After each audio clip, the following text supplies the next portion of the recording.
Muy bien. El mensaje del día de hoy lo hemos titulado Verdades para tiempos difíciles. Verdades para tiempos difíciles. Estamos leyendo en Primera de Juan, capítulo 5, del 13 al 20. Estas cosas os he escrito a vosotros, que creéis en el nombre del Hijo de Dios, para que sepáis que tenéis vida eterna y para que creáis en el nombre del Hijo de Dios. Y esta es la confianza que tenemos en Él, que si pedimos alguna cosa conforme a su voluntad, Él nos oye. Y si sabemos que Él nos oye en cualquier cosa que pidamos, sabemos que tenemos las peticiones que le hayamos hecho.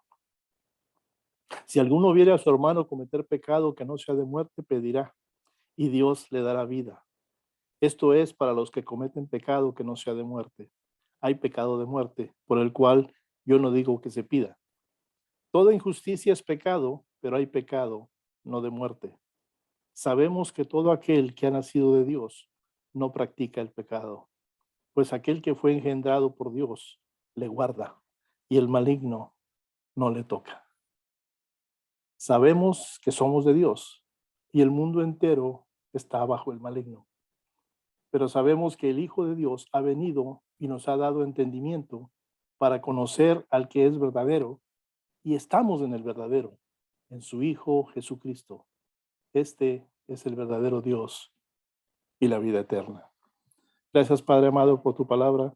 Gracias, Señor, porque sigue creando mella en nuestras vidas y en las vidas de la humanidad, Señor. Permite que este tiempo sea de bendición para nuestro espíritu, nuestra alma y nuestra vida. En el nombre de Jesús. Amén, Señor. Estas son las últimas epístolas de San Juan Apóstol. Déjeme decirle que ya entonces ya había tiempos difíciles, ¿sí? El título nuevamente de este mensaje, Verdades para tiempos difíciles. Y por ahí, tal vez 85 años después de la muerte de nuestro Señor Jesús, estaba escribiendo este hombre bajo inspiración divina, ¿verdad? Y él también, además de estas tres cartas, era el autor del cuarto evangelio, ¿verdad? Y del libro de Apocalipsis. Esta carta de Juan fue escrita a congregaciones cristianas que estaban fundadas en verdad y fe, pero que ya entonces recibían serios desafíos de muchos tipos, incluyendo los falsos maestros, ¿sí? Las calamidades, los tiempos difíciles no son algo nuevo el día de hoy, ¿sí? Ya para entonces ya se presentaban, ¿verdad? Había error, se propagaba filosofía religiosa, ¿verdad? Aquella llamada gnosticismo que alguna vez estudiamos, ¿verdad? El cual está basado en la premisa de que toda la materia es mala, ¿verdad? Y que el espíritu es bueno, y que el hombre progresará espiritualmente al aumentar su conocimiento, etcétera, etcétera, ¿verdad? Pero el punto de esto era que ya había mucha información equivocada con el fin de confundir, con el fin de arrastrar al pueblo de Dios en diferentes direcciones, ¿verdad? Aquí el mensaje de Juan es una advertencia a los creyentes, ¿verdad? A no ser engañados, ¿sí? Porque había falsas doctrinas, había falsas teorías, nada cercano al verdadero evangelio. Me gusta porque Juan llama a los que lo escuchaban hijitos, ¿verdad? Y también los llamaba amados, ¿verdad? Porque así mostraba esa estrecha relación con ellos, cosa que el Padre Celestial nos pide que tengamos, ¿verdad? Y Juan proclama esa relación eterna, ¿verdad? Entre el Padre y el Hijo.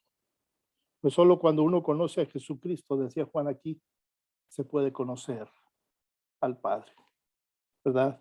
Y Juan concluye su carta asegurando a los creyentes el poder de la oración y la protección de Dios en cuanto a Satanás, el maligno.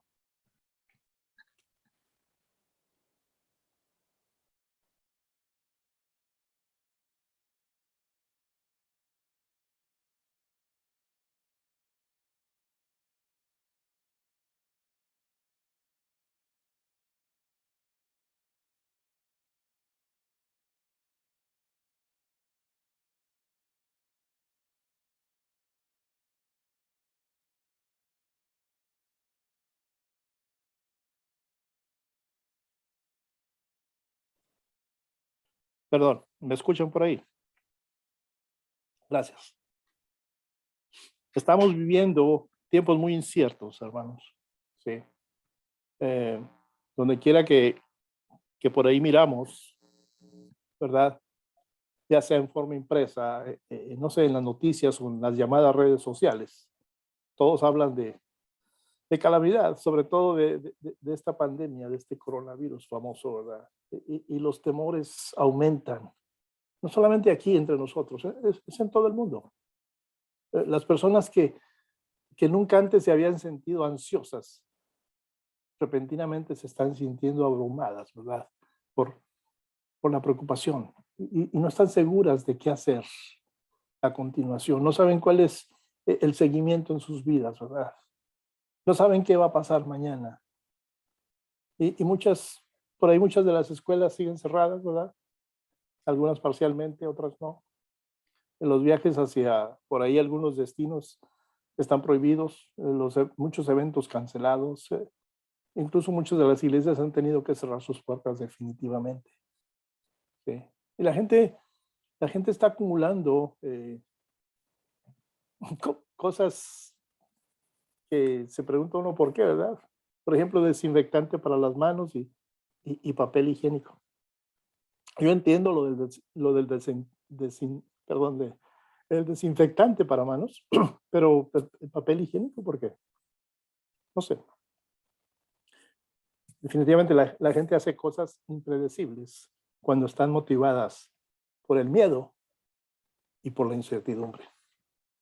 Y para estos tiempos inciertos, la Biblia nos asegura que hay algunas verdades que podemos saber con certeza. Con certeza. La iglesia por ahí primitiva, como lo dijimos anteriormente, no era ajena a las plagas, las epidemias o la histeria colectiva, ¿sí? Ellos también experimentaron su parte de incertidumbre y lo podemos ver en la palabra, inclusive hasta pánico, ¿sí? Entonces, en 1 de Juan 5, el apóstol Juan dirige la atención de los creyentes, ¿sí? A 5 cosas de las que podemos estar seguros, incluso en tiempos inciertos. 5 verdades que no se pueden negar y créame que nunca cambiará. ¿Qué puede ser eso? Algo que nunca cambia, algo que no se puede negar. Definitivamente existe. Está en la palabra de Dios. Promesa, si usted lo quiere tomar así. ¿Sí? ¿Qué decía el canto? Me dan vida tus promesas, yo caminaré por ellas. Y dado el clima actual de miedo, de incertidumbre, yo pensé que hoy sería un buen día para centrarnos en las cosas de las que sí podemos estar seguros. ¿Sí? Entonces, si tiene por ahí su Biblia, ¿verdad? O por ahí su aplicación por teléfono, siéntase libre de seguir esta lectura, ¿verdad? Nuevamente, 1 de Juan 5, del 13 al 20. Aquí primero Juan nos dice que podemos estar seguros de, punto número 1, nuestra promesa. Nuestra promesa. Y a cada uno de los 5 que vamos a ver, el inicio de la frase empieza con la palabra nuestra. Porque es nuestra, nos ha sido dada. ¿Sí? Usted la puede abrazar, usted la puede recibir, usted puede sentirla con mucha propiedad como de usted propia. ¿Sí? Nuestra promesa, número 1. Y aquí Juan comienza diciendo, ahí en el 5:13, como leímos, ¿verdad? Les he escrito esto a ustedes, que creen en el nombre del Hijo de Dios, para que sepan que tienen vida eterna. Por lo tanto, esas palabras se aplican a nosotros también, porque hemos creído en el nombre del Hijo de Dios. Y la vida eterna es vida eterna, y va acompañando la promesa. ¿Sí? Y como creyentes en Jesucristo, podemos saber que tenemos vida eterna. Dios ha registrado en su palabra que ofrece vida eterna a todos los que creen en Jesucristo. Y esta es la promesa de Dios. Y podemos contar con las promesas de Dios, con todas y cada una de ellas. ¿Sí? Escucha algunos de los versículos de la Biblia que nos aseguran la vida eterna. Por ejemplo, Juan 3:36. Ahí nos dice que el que cree en el Hijo tiene vida eterna. Y el mismo Juan, en 5:24, nos dice, de cierto os digo, el que oye mi palabra y crea al que me envió, tiene vida eterna. El mismo Juan sigue diciendo más adelante, capítulo 6:47, de cierto os digo, el que cree tiene vida eterna. Repáselo en casita, ¿sí? Ahí están las promesas. Pablo aún se extiende un poco más allá en Romanos 6:23. Y es un versículo muy conocido por todos nosotros. Es un versículo que usamos para evangelizar, para compartir. Porque la paga del pecado es muerte, mas la dádiva de Dios es vida eterna en Cristo Jesús, Señor nuestro.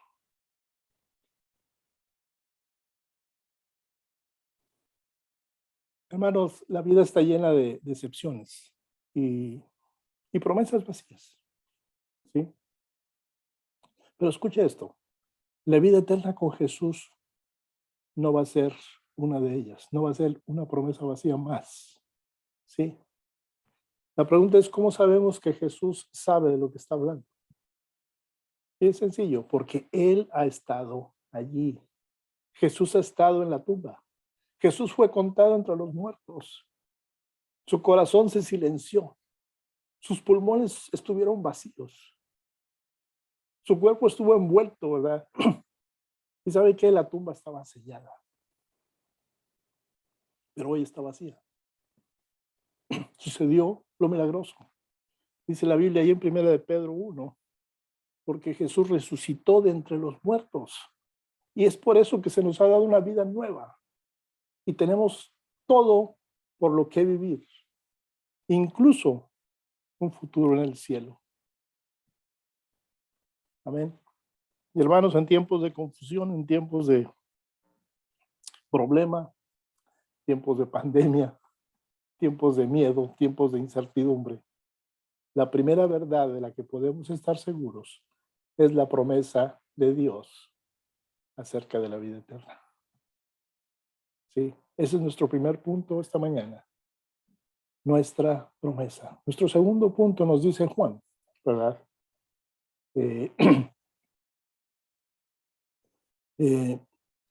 En primera de Juan 5, ¿verdad?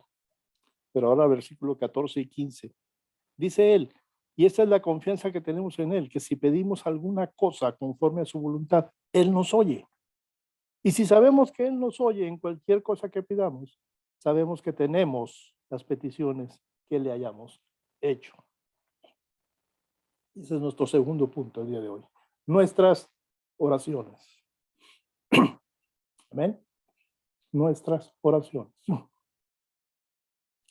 La segunda verdad de la que podemos estar seguros es que Dios escucha y contesta tus oraciones y las mías. Y ahora más que nunca, todos los cristianos deberíamos de responder no en pánico, sino en oración. Tenemos mucho por qué orar. ¿Sí? Necesitamos orar por los médicos, los líderes de los que toman cargo de las pandemias y todo eso, ¿verdad? El CDC que le llaman aquí. Necesitamos también orar por los que toman las decisiones, nuestros gobernantes. Necesitamos orar por los gobiernos de todo el mundo, porque esto es mundial. ¿Sí? No se había visto desde hace mucho. Sí había sucedido pandemias casi globales, ¿verdad? Pero ahora esto es lo peor que ha pasado en cuestión de enfermedades, ¿sí? Necesitamos orar por las personas que ya están afectadas por este virus, por las personas que han perdido un ser querido, por las personas que en estos momentos ni siquiera los dejan entrar a un hospital a ver a ese esposo, esa esposa o a ese hijo.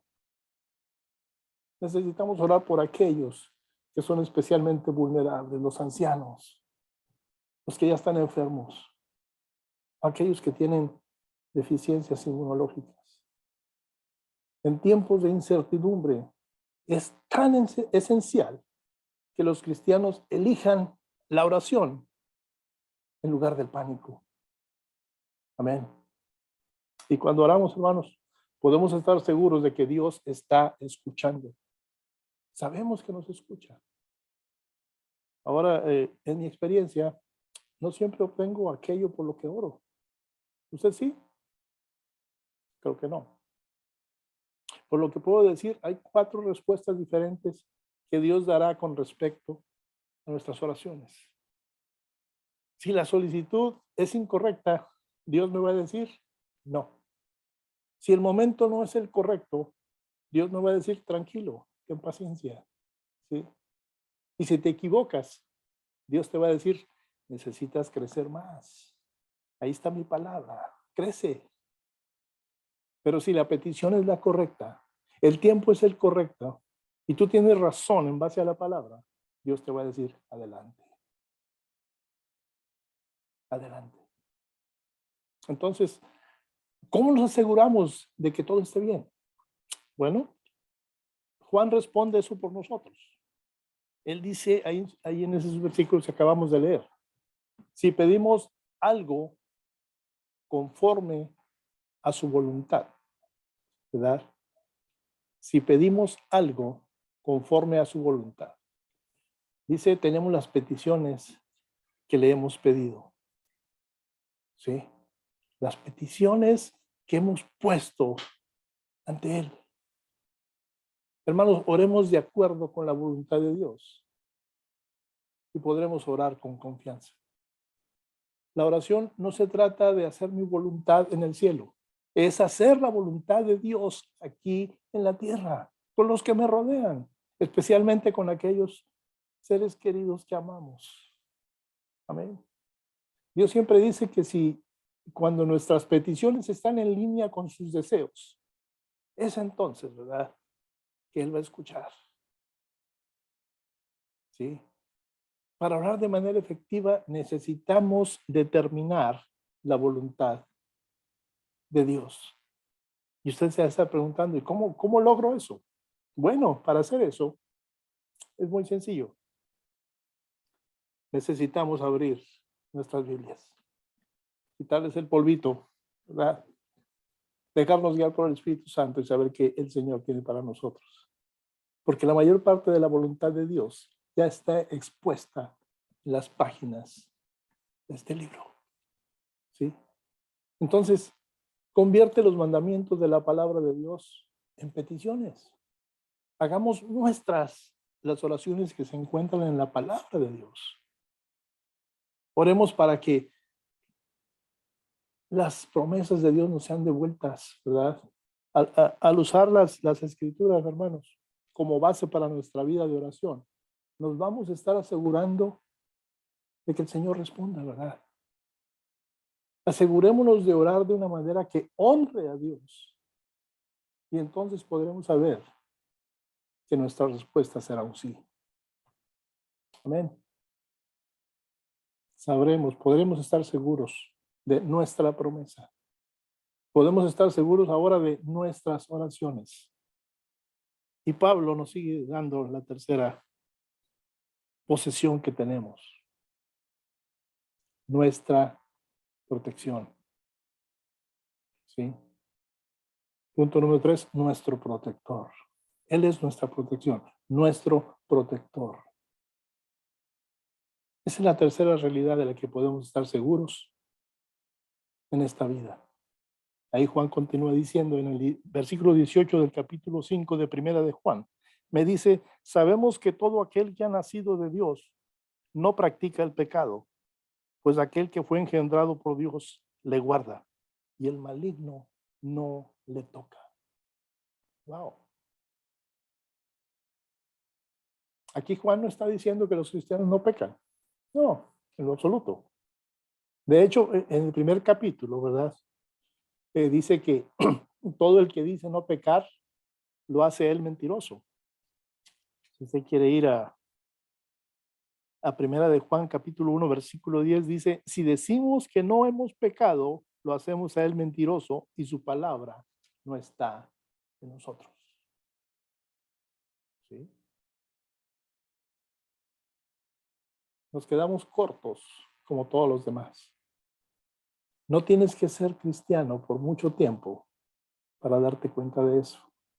Más bien, lo que está diciendo es que como cristianos tenemos un protector que nos mantiene a salvo. Dice Juan, el Hijo de Dios nos protege. Y nuevamente, ¿sí? Juan no está sugiriendo que Jesús siempre nos proteja del daño físico, o quizá de la enfermedad, o por ahí de la ruina financiera, o de los problemas relacionales. Más bien, Jesús nos protege del daño espiritual, del maligno. Memorice esa última frase. El maligno no le toca. La Biblia nos dice que tenemos un enemigo, ¿sí? Un adversario llamado Satanás. También le llama el diablo, también le llama el maligno. Y a lo largo de las escrituras, este personaje se presenta como una serpiente mortal tal vez, o un león feroz, o incluso una hidra de múltiples cabezas, ¿verdad? Aparece por primera vez, ¿verdad? Usted recuerda la historia, en forma de serpiente allá en el jardín del Edén, donde tienta repetidamente a Eva para que coma algo prohibido, un fruto prohibido. Por ahí él la convenció de romper la única regla que Dios le dio al hacer que la fruta pareciera y sonara tan tentadora, hermanos. Pero eso es lo que hace Satanás. ¿Sí? Él utiliza todos los medios a su disposición para atraer los creyentes al pecado con la esperanza de sabotear su salvación. Y la verdad es que a veces caemos en sus planes. ¿Sí? Nosotros pecamos. Juan me está diciendo que, por ejemplo, en el 16, dice, si alguno viera a su hermano cometer pecado que no sea de muerte, pedirá y Dios le dará vida. Me está diciendo que pecamos, que mi hermano peca, mi hermano ama a Dios, mi esposa ama a Dios, pero seguimos pecando. ¿Sí? Pero Juan nos está asegurando que Jesús es más grande y fuerte que Satanás. Y Él es el que cubre nuestras espaldas. ¿Sí? Cuando ponemos nuestra fe en Cristo, somos partícipes de algo extremadamente maravilloso. ¿Por qué digo esto? Porque dice la palabra, Él lavó todos nuestros pecados, pasados, presentes y futuros. Estamos a salvo de cualquier cosa que Satanás nos arroje. ¿Sí? No importa qué tentaciones o qué senderos o pruebas se nos presenten. Podemos saber con certeza que Jesús nos respalda, que nos está cuidando y que nos va a proteger de los ataques espirituales del maligno. Hermanos, Cristo nos ha liberado del pecado de Satanás. No nos olvidemos de ello. Entonces, la pregunta es, ¿qué sigue? Sigamos al pie de la cruz. Y aunque todavía nos equivocamos bastante a menudo, la victoria final es nuestra en Cristo Jesús. Entonces, hermanos, podemos estar seguros, dijimos, número 1, nuestra promesa. Número 2, nuestras oraciones. Número 3, nuestro protector. Y Juan habla de una cuarta posesión que tenemos, ¿verdad? Nuestro lugar. Nuestro lugar. Juan dice ahí en 1 de Juan 5:19, sabemos que somos de Dios y el mundo entero está bajo el maligno. Está dando Juan ahí dos grandes divisiones de lo que es la realidad. Estar con Dios o estar bajo la influencia del maligno. Nuestro lugar es con el Señor. Dice Juan, sabemos que somos hijos de Dios. Esto es increíble, hermanos. Dios quiere una familia y te creó a ti y a mí para que seamos parte de ella. ¿Sí? Y toda la Biblia es la historia de Dios construyendo una familia que lo va a amar, que lo va a honrar, pero que también va a reinar con él para siempre. La Biblia me dice en Efesios 1:5 que por su amor, dice, Dios ya había decidido hacernos hijos suyos por medio de Jesucristo. Eso era lo que él quería y lo que le agradaba. Le estoy leyendo de otra versión. Me gustó lo que él dice al final, ¿verdad? Porque eso era lo que él quería y lo que a él le agradaba. Amén. Tú y yo somos el deseo de su corazón. Y hermanos, cuando en realidad, en espíritu y en verdad, ponemos nuestra fe en Jesús, Dios se convierte en nuestro Padre y nosotros nos convertimos en sus hijos. La palabra me lo dice. Otros creyentes se convierten en nuestros hermanos y hermanas. Y la iglesia se convierte en nuestra familia espiritual. Hermanos, los cristianos no solo estamos llamados a creer, también estamos llamados a pertenecer. ¿Sí? Dios no nos creó para ser islas separados unos de otros. No, estamos llamados a pertenecer unos con otros. No estamos destinados a vivir vidas de por ahí de un llanero solitario, ¿no? Más bien estamos creados para esa coinonía, ¿verdad? Para la comunión, para la comunidad. La iglesia primitiva compartía todo lo que tenía. Posesiones, penas, logros, de todo. ¿Sí? No había necesidad, dice la palabra ahí en Hechos. Y ser parte de la familia de Dios tiene que ver con la unión. Por ahí reír juntos, por ahí llorar juntos. ¿Y por qué no soñar juntos? Sí. De hecho, la Biblia dice que los cristianos son juntos, unidos, se edifican juntos, son miembros juntos, son herederos juntos, están siendo preparados para esa eternidad, se mantienen juntos. ¿Y sabe qué? Vamos a ser arrebatados juntos. Hay mucha unión en la familia de Dios. Sí. Yo creo que, especialmente en momentos como este, cuando se supone que debes aislarte, ¿verdad? Y evitar las reuniones sociales, es fácil sentirse solo. ¿Y por qué no aislado de los demás? Pero cuando perteneces a la familia de Dios, nunca, nunca estás solo. Nuestras familias aquí en la tierra, ¿verdad? Es un regalo de Dios, una maravilla, ¿verdad? Pero ¿sabe qué? Son temporales. Es una relación frágil. A menudo esas relaciones se rompen por divorcio, por distancia, envejecimiento y inevitablemente por la muerte también, ¿verdad? Por otro lado, nuestra familia espiritual, nuestras relaciones con otros creyentes van a continuar por toda la eternidad. ¿Se había puesto a pensar en eso? Sabemos, dice Juan, que somos hijos de Dios. Ahí una de las palabras principales es sabemos. Sabemos. Y eso es algo de lo que usted y yo podemos estar seguros. ¿Sí? Y por ahí finalmente Juan me da una quinta promesa, algo de lo que puedo apoderarme. ¿Sí? Él me dice que puedo estar seguro de nuestro príncipe de paz. Nuestro príncipe es el quinto punto y último esta mañana. Nuestro príncipe. Wow. En primera de Juan 20, él me dice, pero sabemos que el Hijo de Dios ha venido y nos ha dado entendimiento para conocer al que es verdadero. Y estamos en el verdadero, en su Hijo Jesucristo.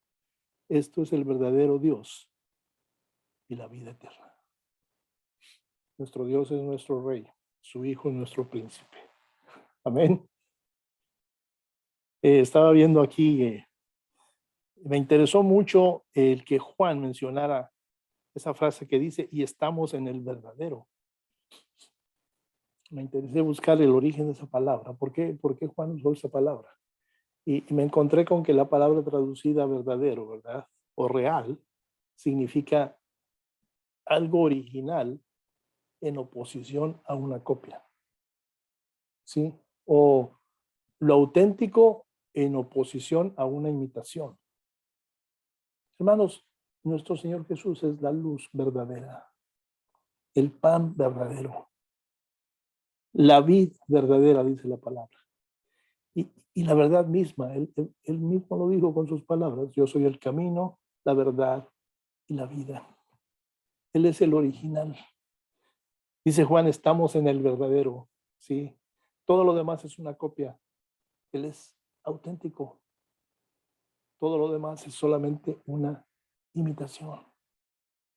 En resumen, hermanos, nuestro Señor Jesús es real. Y eso es todo lo que realmente importa, ¿sí? Estaba leyendo por ahí unas notas de un pastor. Su nombre es Tony Campolo. Pastor Tony, ¿verdad? Por ahí mencionó de un incidente. A él le tocó hacer parte de los chaperones o el grupo de adultos que acompañó a un grupo de jóvenes a un campamento cristiano. ¿Sí? Y él dice que aunque él era un campamento cristiano, ¿verdad? Muchos de los campistas no lo eran, ¿verdad? Y muchos de los que lo eran no actuaron como tales, decía el pastor Campolo. ¿Sí? Y trataron muy mal a otro de los campistas. Se trataba de un niño que tenía algo que se llama parálisis espástica, ¿verdad?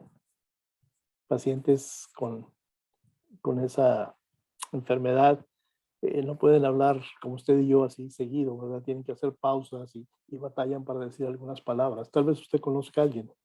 No es muy común, pero se ve seguido, ¿verdad? Yo tuve un amigo que tenía ese problema. Había que ponerle atención, ¿verdad? Había que tener especial cuidado con él en términos de poderlo entender. Pero hacía su esfuerzo. Y este niño de la historia, pues, no era algo diferente, ¿verdad? A los que yo he conocido con esa parálisis espástica, ¿verdad? Y el tratamiento de estos muchachos sobre este niño, pues fue con burlas, con comentarios despiadados, ¿verdad? Cada vez que hacía una pregunta, ¿verdad? De él, porque les daban clases en ese campamento, ¿verdad? Los demás chicos respondían deliberadamente de forma vacilante o de forma tratando de imitarlo, ¿verdad? Cómo hablaba él, ¿verdad? Y una noche su grupo de cabaña, ¿verdad? Su equipo, ¿verdad? Lo eligió para dirigir el devocional vespertino ante todo el campamento. Y no lo estaban eligiendo porque fuese el mejor o algo, lo estaban haciendo para seguirse burlando de él, porque sabían que le iba a tocar hablar. Y sabían que al ser el que dirigía el devocional iba a tener que estar hablando mucho más tiempo. Él conocía su problema y por lo tanto no se comunicaba mucho con la gente. Solamente hablaba lo indispensable. Pero ahora lo estaban nombrando para dirigir un devocional. Me imagino que se ha de haber aterrorizado. ¿Sí? Era un esfuerzo más de esos muchachitos para divertirse a su costa. Sin vergüenza alguna, dice el pastor Campolo, el niño se puso de pie y con su manera tensa, ¿verdad? Y dificultosa para hablar, porque para decir cada palabra que pronunciaba, él tenía que hacer un esfuerzo enorme. Él dijo simplemente lo siguiente: sé que Jesús me ama y yo amo a Jesús. Eso fue todo lo que dijo. Pero en esta ocasión nadie se rió, nadie se burló. Hubo un silencio absoluto, menciona este pastor, roto solo por el sonido de algunos de los muchachitos que ya comenzaban a llorar. Algo por ahí maravilloso sucedió en los corazones de esos campistas esa semana. Y como dice el pastor Campolo, todo se debió a su simple testimonio. De hecho, ese fue el devocional vespertino, nada más. Sé que Jesús me ama y yo amo a Jesús. Me dice Juan, en 1 de Juan 5:19, sabemos que somos hijos de Dios. Sí. Y cuando él está diciendo, y el mundo entero está bajo el maligno, no está incluyendo a los hijos de Dios, está incluyendo al resto del mundo. Porque este último punto le llamo nuestro príncipe. Isaías, más de 700 años antes de que naciera nuestro Señor Jesús, al dar esa profecía de ese niño que iba a nacer en Belén, dijo, será llamado príncipe de paz. Isaías 9:6. Léalo en casita. Cuando tú y yo conocemos a Jesús y sabemos que Él te ama y tú sabes que lo amas, puedes experimentar una paz que sobrepasa todo entendimiento, dice la palabra. Y aún en medio de una pandemia como la que estamos pasando, que es mundial y que ha probado ser catastrófica y mortal, podemos seguir proclamando a Dios, nuestro príncipe de paz. Sabemos que somos de Dios, dice la palabra. Tal como lo dijo este muchachito, ¿verdad? Con ese problema en su lenguaje. Sé que Jesús me ama y yo amo a Jesús. Y sí, hermanos, estamos viviendo tiempos inciertos. Pero allí en Primera de Juan 5, la Biblia nos da algunas verdades que han resistido la prueba del tiempo y que podemos saber con certeza de que podemos estar seguros de nuestra promesa, de nuestras oraciones, de nuestro protector, de nuestro lugar y de nuestro príncipe. Entonces, cuando usted se sienta abrumado, preocupado o ansioso, recuerde estas 5 certezas que hoy aprendimos. Refugiémonos en ellas, ¿verdad? Porque podemos saber que tenemos vida eterna, la palabra me lo dice. Podemos saber que tus oraciones y las mías son escuchadas por Dios, ¿verdad? Podemos saber que hemos sido vacunados contra el pecado y Satanás. Podemos saber que somos hijos de Dios. Y podemos conocer y experimentar a nuestro Señor Jesús, Hijo de Dios y Salvador de nuestra alma. Amén. Para aquellos de ustedes que están viendo este video, alguien se lo compartió, ¿verdad? Y usted no conoce aún a nuestro Señor Jesús. Me es un privilegio poder hacerles una invitación. Él está listo para recibirle, está listo para perdonar sus pecados. Él quiere darle la bienvenida a esa familia y darte el regalo de la salvación. Si estás listo para venir a Jesús, solo tienes que hacer una corta oración, reconociendo ante Él que eres simplemente un pecador y que necesitas su perdón. Reconocer también su sacrificio en la cruz por toda la humanidad, al mismo tiempo que te arrepientes de todo tu pecado y le pides perdón. Prosigue a invitarle a que entre en tu corazón y declárale como el Señor de tu vida, agradeciéndole por la salvación. Si puedes hacer esa oración, yo te recomiendo que encuentres una congregación donde se predique la palabra de Dios con certeza, con amor. Te congregues y aprendas más de estos 5 regalos, de estas 5 promesas que hoy hemos aprendido. Cierre sus ojos, por favor. Amado Señor, te damos gracias una vez más, Padre. Honramos tu nombre. Bendecimos al Padre, al Hijo y al Espíritu Santo. Gracias, Señor, por este tiempo en el cual tú nos muestras que tu palabra no tiene edad, que tu palabra no caduca, que tu palabra sigue viva. A esta hora, Señor, en donde tal vez en algunos hogares haya preocupación, haya necesidad, Padre, levantamos tu nombre en alto y levantamos esas promesas como estandartes que te glorifican a ti, pero que nos bendicen a nosotros.